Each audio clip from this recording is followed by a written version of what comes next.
What's shaking, my friends? Welcome back to the channel. My name is Shay, and today we are gonna briefly talk about what I read in the months of April, May, and June while I've been gone. I'm not gonna go into super detail on this, and that's just because if I did, we would be here forever. And I will talk about more about books that I really loved, but other than that, I am not going to go into detail on these particular books. I will go ahead and talk about my DNFs first.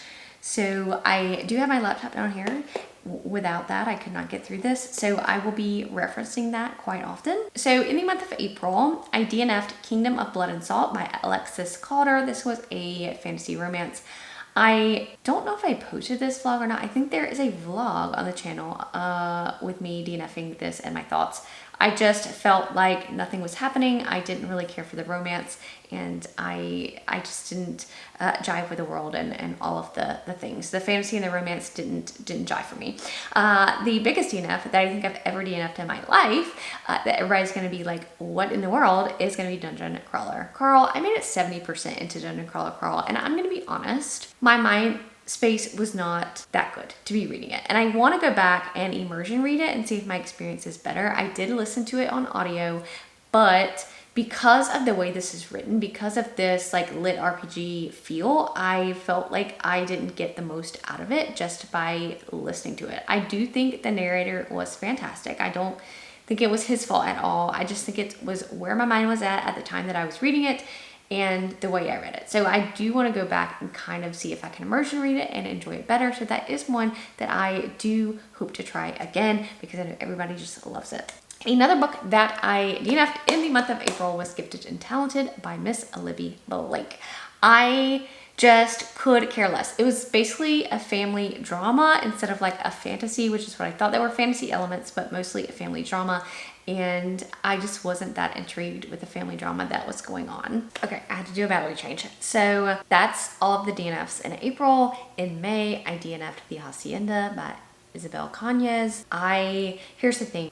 I have learned that even though I continue to read horror, I realize that it's just not like my preferred genre. And this gothic horror kind of just, I don't know, doesn't do it for me. The characters weren't doing it for me in this book, and I just didn't care anything about the story, so I DNF'd.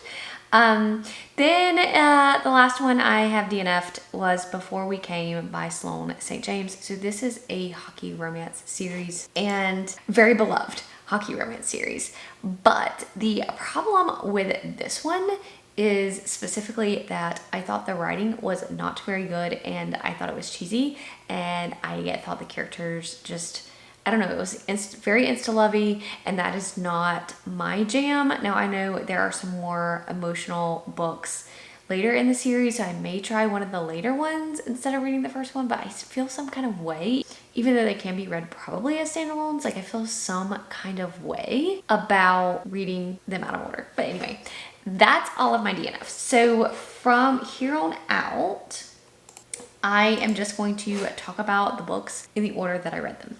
And I'm, again, not going to go into a lot of detail. I didn't read the super most of April, May, and June. I was moving, all the things, but I did read some. So let's go ahead and dive into it.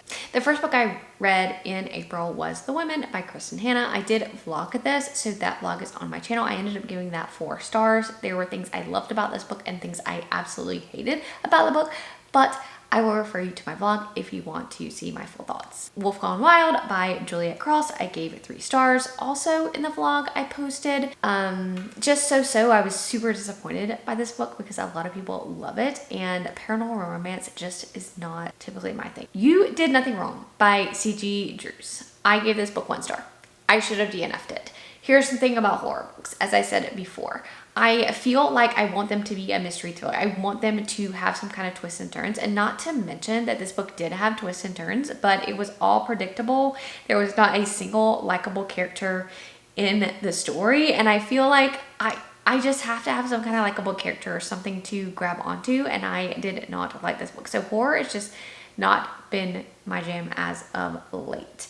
Then I read The Fine Print by Lauren Asher. I gave it 4 stars.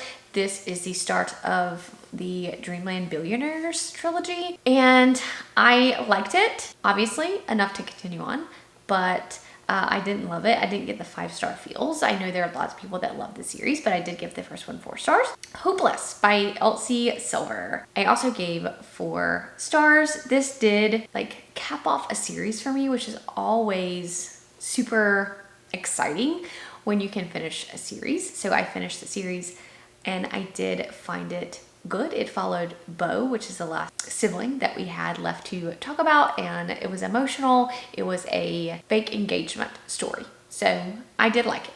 Wild Card by Elsie Silver also capped off a series for me, which is why I'm trying to cap off my series. I gave this one 3 stars. I didn't love it as much as some of the other books in this series. Then I read Silver Cloak by L.K. Stevens. We're still in the month of April. That turned out to be a 5-star read. It is a fantasy romance, but I feel like it leans heavier on the fantasy than the romance. I really loved it. I know that some people hate this book. I really loved it. And so this is the second book of hers that I've given 5 stars. I did give Our Infinite Fates, which is like the YA fantasy romance, 5 stars.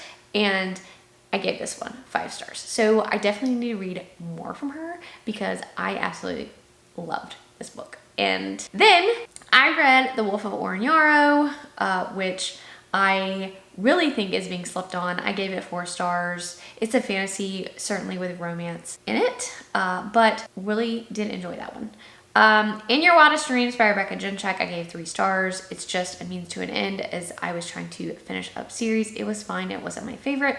Forever Wild by Rebecca Genchak. That I gave 4 stars. This was the last book in the series. This is the one that we were waiting on, that I wanted to read the whole time, because we get kind of like their relationship built up through the entire series if you read that in order. So this is an age gap, kind of grumpy sunshine romance that I truly adored, and it's brother's best friend teammate romance. So loved it. This Story Might Save Your Life by Tiffany Crumb. Believe it or not, I gave this one 3 stars. Everybody is raving about this book, and there's something to be said about books that are extremely popular or overhyped, because I feel like that's what happened to this particular book for me. It's not a bad book by any means, but if you are someone who reads mystery or thrillers, like, there was nothing new brought to the story. To me, it was all predictable. Like, everything was predictable, and so I like things that surprise me. And I don't even read that many mystery thrillers. I read probably maybe 10 to 12 a year, maybe a little more than that, but this one just didn't bring anything new to the table. So I did have me thinking, like, why did people pick this particular book to love? Now, if you don't normally tend to read a lot of mystery thrillers, I could understand why, but I don't understand why for those people that really read mystery thrillers. Then I read another disappointment, which was Eragon by Christopher Paolini. I gave it 3 stars. I had never read Eragon when I was younger, and maybe that's the issue. And I can understand that he was very young when he wrote this, but I can't in my head imagine even middle school me reading this and enjoying it. I thought a lot of parts were just boring. So I am going to continue on in the series. At this point, I can't even, I've zoned it out. I can't even remember what happened in the book. And I know that this is a very beloved series. So I'm going to continue on. I'm going to have to read a recap or a summary of Eragon to do that. But maybe I'll continue on and love the rest of the series. Who knows? Then I read some books with my daughter that she wanted to read and that were on my radar too. So I read Better Than the Movies by Lynn Painter and Nothing Like the Movies by Lynn Painter. This is a duology following, it's a YA duology following these neighbors, enemies, known each other since they were little. And I really enjoyed it. I have realized that I really like Lynn Painter's style. These are the first books I ever read by her, but they will not be the last. So I'm interested in reading more of her. I liked her character work and I liked her relationship build up. And also I liked in this particular series how the girl in the main character in the series was clueless that the boy liked her. I feel like she was just clueless. So it's kind of it kind of had some fake dating elements in it because she was trying to get with this other boy and they were trying to he was trying to help her out, but he really likes her and he's liked her for a long time, of course. But anyway, I really liked that and totally think it's appropriate for definitely late middle school, high school kids. We're already in May, by the way. Aragon started May, sorry. Then I read Terms and Conditions, which is the second book in the series that starts with the fine print. I gave it 4 stars. This was a marriage of convenience. I liked it, for sure. Then I read The Boyfriend Goal by Lauren Blakely. I gave it 3 stars. I was looking for other hockey romance series, as we know that around this time, Off Campus came out on Amazon. I am a sucker for hockey romance. Listen, I read a lot of hockey romance, but this one was just okay for me. This was brother's teammate as well. I like the trope of brother's best friend or brother's teammate, but this was one of those, and I did like it. It starts with a one-night stand, and then she doesn't know that he is her brother's teammate, and then she's like, oh, they're off limits, and then things go from there. Then I reread The Deal by Elle Kennedy. And why did I reread The Deal? Because I watched Off Campus and I was obsessed with Off Campus. I realized that it's different from the book, but I loved that show and I binged it in 2 days. Like, I had it completely done. I went down a whole rabbit hole. I watched it twice already. I watched scenes from it multiple times. I just really, truly loved that show. And even though when they announced the casting, everybody was like up in arms because Allie wasn't Allie and Garrett wasn't Garrett, and maybe they thought Hannah wasn't Hannah, I feel like those characters really came to life in that story, and they brought the characters to life regardless of what you thought that people would look like. So, The Deal, I gave 5 stars. I've always given The Deal 5 stars because it's the book that started the romance journey for me at all. It started my obsession. I read it years ago and I truly loved it. So it is one of the GOATs. Starting June, I was trying to get back into fantasy. So I read Warbreaker by Mr. Brandon Sanderson, trying to get back into my epic fantasy journey. And I gave that one 4 stars. I overall really loved it. It's a standalone. I think it's supposed to be a series. Definitely has room to become a series, but also is satisfying as a standalone. Really liked it. Loved the characters. And yeah, Brandon Sanderson delivered again. Then, because Every Year After was coming out on Amazon, I read Every Summer After by Carly Fortune. I read the book before I watched the show, and I gave the book 4 stars. I didn't necessarily care for the series on Amazon. Of course, it's very loosely based off the books. I would say like the main premise of the story is the same. The characters' names are the same, but that's about it. I felt the way that Amazon did that series was not good. And to me, I'm like, you can do all of this with Off Campus and make it so good. And here we got Every Year After, which is like a totally different thing than Off Campus.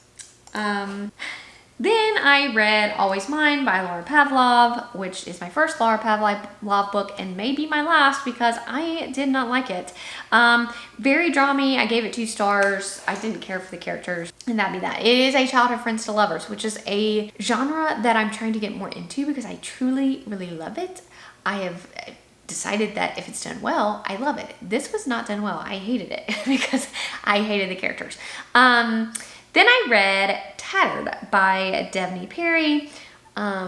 This is a duology, I think. I've read Devney Perry, of course, before. I enjoyed this one. This was a secret baby trope. I gave it 4 stars. Then I decided to read Paint Me Perfect by Kay Cove.